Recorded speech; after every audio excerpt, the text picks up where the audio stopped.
सिद्धेश्वर संत गुलाबाबा चरित्र पारायण 3रं वर्ष या ठिकाणी आमच्या घरी जे होते ते आम्ही नाही करत, आमच्याकडून हे संत गुलाबाबा करून घेतात। आणि गुलाबाबाचे आम्ही एवढे वेळे का झालो याचे एक 2-3 उदाहरण देतो आणि 5 मिनिटात संपवतो। या ठिकाणी चरित्र पारायण 16 चरित्र ज्याचे वाचन करतात ते कुठून येतात? सोनई, शनी शिंगणापूर, तालुका नेवासा, जिल्हा अहिल्यानगर। ते काय येतात? त्यांच्या स्वतःच्या खर्चाने इथे येतात, 5 दिवस माझ्या घरी पारायण करतात। त्यांच्यासाठी गुलाबबाबांनी एवढं काय केलं? हे गुलाबदास मंडलिक महाराज आंघोळ करायसाठी गेले, तळ्यावर गेल्यानंतर पाय घसरला आणि तळ्यामध्ये पडले। तिथं काय 2-4 माणसं होते, त्यांनी पाहिलं मंडलिक बुडाला, पळाले गावाकडे घराकडे, म्हणजे गेले पळत आले, मंडलिक बुडाला। आले लोक 50 माणसं लोक आले, पळत बघतात सिद्धेश्वर संत गुलाबाबांनी हातात त्याच्या हात दिलाय आणि पाण्याच्या मध्ये जाऊन दोघं बात तिथं सिद्धेश्वर संत गुलाबाबा प्रकट झाले आणि ते चरित्र पारायण आपल्या घरी करतात। या चरित्र पारायण या गावामध्ये आम्ही पहिलं वर्ष मंदिरामध्ये केलं। तिथं गावातला एकही माणूस फिरकला नाही। आम्ही 4 माणसं होतो धर्मांना, आमचे दोमवरून जे येतात ते धर्मा नर्मदा आणि आम्ही 4 माणसांनी तिथे केलं, कोणी फिरकलं नाही। म्हटलं आम्ही तिथं का करायचं? मग आमच्या घरी गुलाबाबा येणार नाहीत का? 3 वर्ष झाला आमच्या घरी करतो, आम्ही नाही करत, गुलाबबाबा माझ्याकडून करून घेतात। दुसरे आमचे भक्त दमो जिल्हा आहे, सागरच्या पुढे 100 किलोमीटर नळ दमयंतीची जी भूमी आहे तिथून हे लोक येतात। नर्मदा महाराज, या नर्मदा महाराजांसाठी बाबांनी काय केलं? गुलाबबाबांनी त्यांच्यासाठी काय केलं? नर्मदा महाराज काठेला यायचे, 1 वर्ष 2 वर्ष झालं। 3ऱ्या वर्षी बाबा एकटेच बसले होते। कहाँ से आए? बाबा दमोश है। क्या चाहते हो?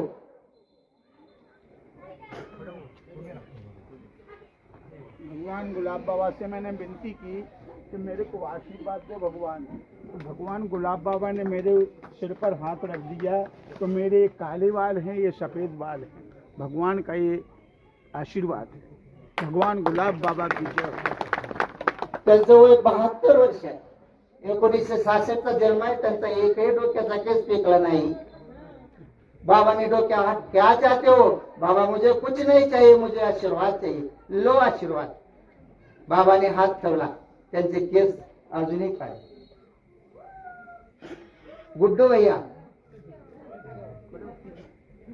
ज्या ठिकाणावरून आम्ही सागरसाठी जातो, 4 वर्ष आम्ही सागरसाठी जातो, 10, 20, 25 जेवढे माणसं आम्हाला घेऊन जाता जमतात, नरसिंहगडवरून पालखी निघते।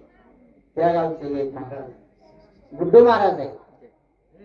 आम्ही जातो सागरला। सागर या ठिकाणी 700 कोटीची मंदिर आहेत, 700 कोटीची मंदिर आहेत। आणि हे बांधले कुणी?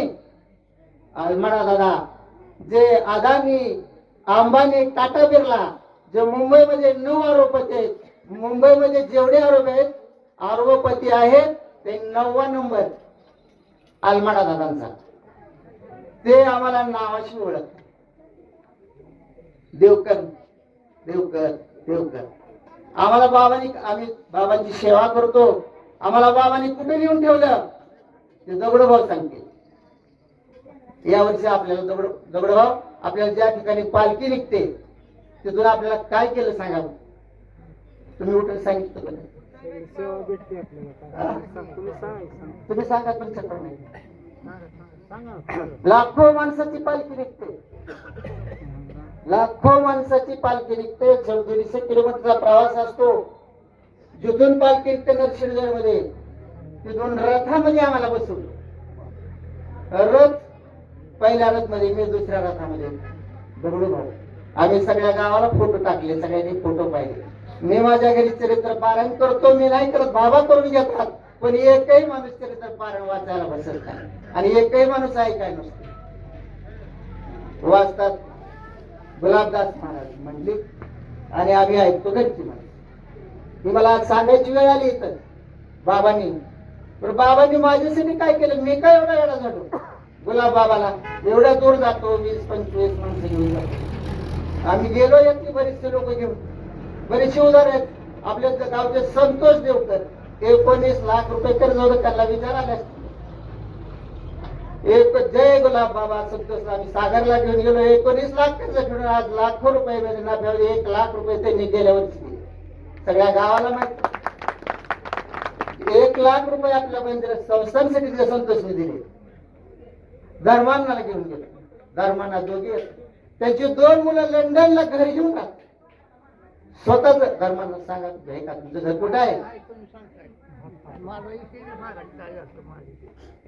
आम्ही एक मनीषा माने आली की नाही बघा विचारा, आली का मनीषा माने? मनीषाला घेऊन आम्ही, मनीषा आली आमच्या बरोबर.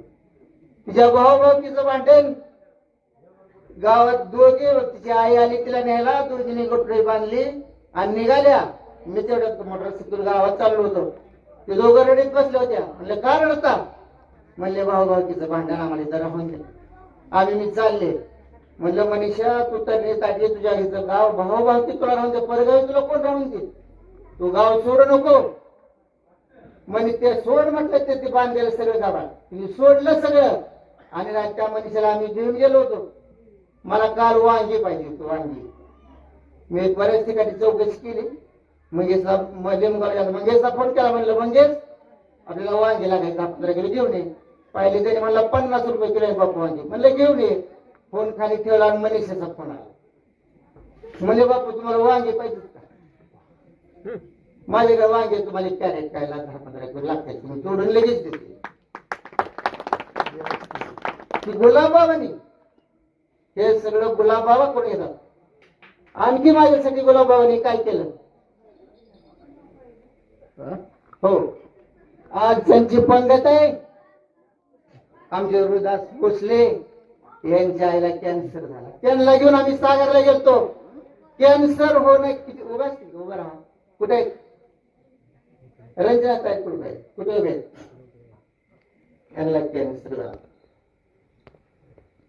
त्यांना आम्ही सागरला गेलो. आज त्यांची पंगत आहे. गेल्या वर्षी तिथून चालले पुण्याला, ह्यांना घेऊन चालले होते पुण्याला.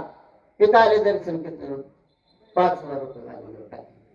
खूप चांगलं काम करताय माझ्या आई. कॅन्सर मग मला कॅन्सर गुलाबबाबांनी त्यांना कॅन्सर मागायला. आज पहाटे उठल्या आणि पाणी उठलो होतं भांडी घासता. म्हणलं पाणी एवढं थंड आहे, कशाला भांडी घासता? काय करता तुम्ही? काय करताय? 25 लाखाची गाडी आहे उभी आहे तिच्या मुलाची. 2 मुलाच्या 2 गाड्या आहेत. गुलाबबाबांनी अजून काय करायचं? अजून काय उदाहरण पाहिजे त्याचं माझ्याकडे? माझ्यासाठी काय केलं गुलाबबाबांनी? इथं डाळिंबाची बाग रोप आणले, पोरांनी ड्रेप आणले, इथं टेम्पो होता. 50,000चे बंडल चुरले गेले. ही बाग लावताना 3रं वर्ष आहे. म्हटलं बाबा आम्ही रात्र दिवस सेवा करतो. माझ्या दारात चोरी पोरगा बाहेर झोपतो. ते लग्न होतं आपल्या याचं, त्याच्या हळदीला गेला आलेगावला. तिथं कोणीच नाही. 11व्या दिवशी बंडल 1,000 रुपये भाडं देऊन इथं आणून टाकली चोरांनी. अजून काय करायचं माझ्यासाठी बाबांना?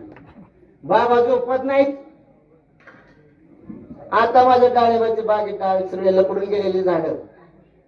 2 वाजल्या रात्रीच्या चोर आले, डाळिंब तोडलं, पोत. कुणी उठवलं मला? डांबरे तरी चालत गेलो. मोटरसायकल तिथं लावले. डाळिंब 4 चोर डाळिंब तोडतात. चालायचं. पोरगा झोपला तर माळा करून आवाज दिला. सागर आले पै तलवार घेऊन मिळेल चोर डाळिंब तोडतात. तसेच पोते टाकले पळाले. 5 वाजता पोरांनी धरून लिंगावर नाही काय. अजून काय करायचं बाबा? आता आणि बरोबर आहे. पण ज्यांना समज त्यांनी समजा. आम्ही चरित्र पारायण सोहळा करतो. आज या ठिकाणी चित्राताई कुठे आल्यात? सांगा, नमस्कार करा. माणसं धाराशिवून आल्या. उद्या ज्यांचं कीर्तन आहे रेल्वेमध्ये बसल्यातच अमरावतीवरून येतात. भास्कर आकाशवाणी अमरावती केंद्रावर कार्यक्रम करतात. उद्या सकाळी पहाटे 5ला पंढरपुरात होतात ती माझी गाडी आणायला जायचं. आम्ही हे करतोय समजून घे. आम्ही करत नाही, तुमच्याकडून बाबा करून घे. जय गुरु. ज्ञानदेव तुकाराम.